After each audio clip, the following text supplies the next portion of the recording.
Hi, Assalamu alaikum. In this video, we will understand about the smoking and how smoking can cause the hypoxia and the hypoxemia. So in this video, we will understand about it is not a difficult concept. So we will also understand about how to prevent this hypoxia. So what is hypoxia? First of all, we will understand about that. Hypoxia and hypoxemia is the two terms we are using in the biomedical science. So the hypoxemia means the low level of the oxygen in your blood, while the hypoxia means low level of oxygen in your tissue, in your cell. So how it is possible due to the smoking? When you will smoke nicotine is not as much as bad as compared to the smoking cigarette, because the nicotine is very addictive, and the nicotinic receptor which that will stimulate and firing the nervous system, parasympathetic nervous system activation, and initial phase the sympathetic nervous system activation. Anyhow, this is not any problem too much as compared to the smoking, because smoking is the incomplete combustion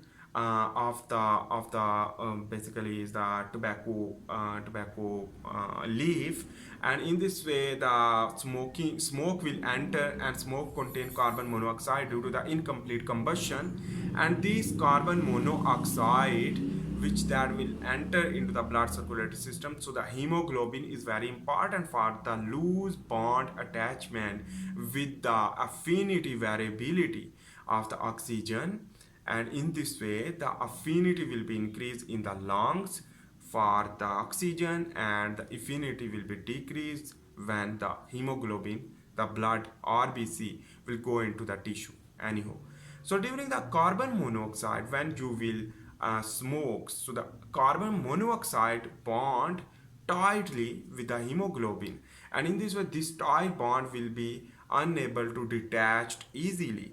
That is why when it means the saturation of the carbon monoxide with the hemoglobin will be increased as compared to the normal.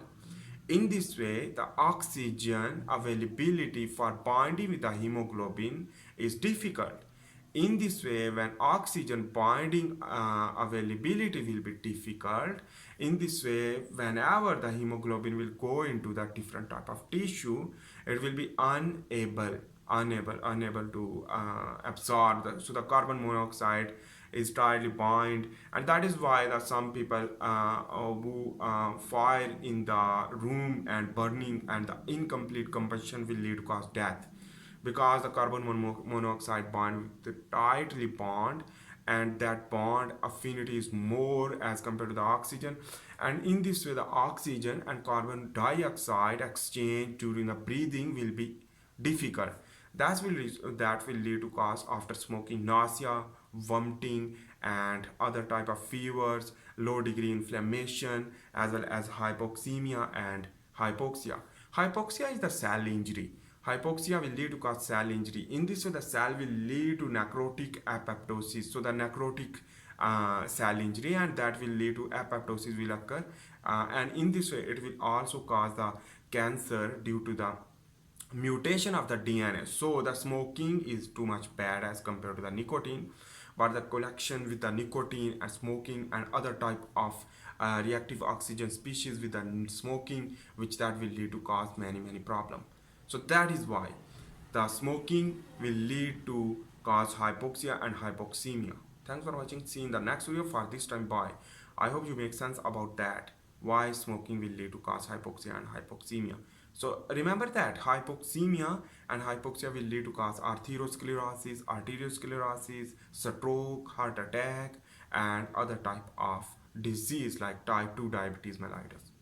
Thanks for watching. See you in the next video. I am also making the handwritten tutorial. You can watch that if you like my video, so you can learn a lot of knowledge from that if you like.